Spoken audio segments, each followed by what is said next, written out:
ఈరోజు అనంతపూర్ మార్కెట్ వెళ్ళి పొట్టెలు తెచ్చాము. రేటు చీప్ అండ్ బెస్ట్గా పడినాయి. ఈరోజు మార్కెట్లోనే కొంచెం రేటు కూడా సలీస్గా పడినాయి. ఇప్పుడు ఇవి ఉన్నాయి కదా, జత వచ్చి 15,000. అంటే ఒకటి చిన్న ఉంది, ఒకటి పెద్ద ఉంది. అంటే small size, big size, medium size 3 సైజులు ఉన్నాయి. ఇప్పుడు ఇవన్నీ ఎట్లున్నాయి చూడండి. ఈ నల్ల కొమ్ములు ఉన్నాయి కదా, అవి కొంచెం రేట్ ఎక్కువ అవుతాయి. ఇప్పుడు ఇంకా చిన్న ఉన్నాయి, దీంట్లో బ్లాక్వి చిన్నవి, ఆ పక్క బ్లాక్ది, ఇది చిన్న ఉంటాయి.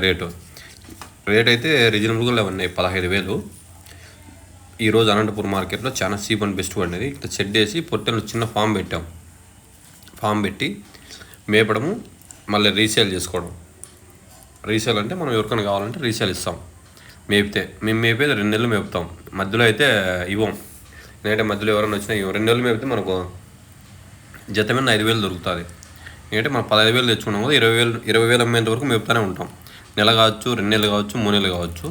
దీనికి మొక్కజొన్నలు, జొన్నలు, బియ్యం 3 మిక్సీ కలిసి వేసుకుని పెట్టినామంటే ఇక నీకు పిల్ల 2 నెలలకు బాగా తయారవుతుంది. ఎట్లుంటుంది అంటే బాగా మెరుగు వస్తుంది, నీకు కలర్ మారుతుంది, మెరుగు వస్తుంది.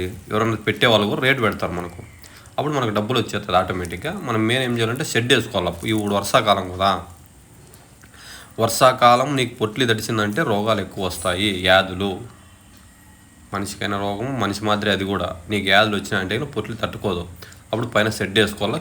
వర్షం అనేది తడవనీయకూడదు. పొట్లి తడవనీయకపోతే నీకు ఆటోమేటిక్గా మనకు డబ్బులు అనేది వస్తుంది. 2 నెలలకే వస్తుంది.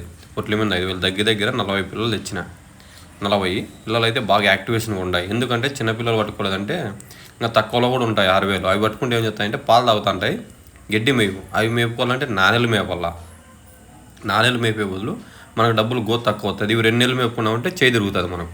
ఎప్పుడే కానీ పెద్ద పిల్లలు తెచ్చుకోవాలి. పెద్దవంటే ఒక రకంగా, అప్పుడు వ్యాధులు రావు. అప్పుడు మనకు ఆటోమేటిక్గా డబ్బులు అనేది వచ్చేస్తుంది. చిన్నపిల్లలు తెచ్చుకుంటే మనకు డబ్బులు రాదు. అందుకు ఇట్లా షెడ్ వేసుకొని చిన్న ఫామ్ పెట్టుకొని కానీ మనం బిజినెస్ చేసుకున్నామంటే ఆటోమేటిక్గా సక్సెస్ఫుల్గా అవుతాము.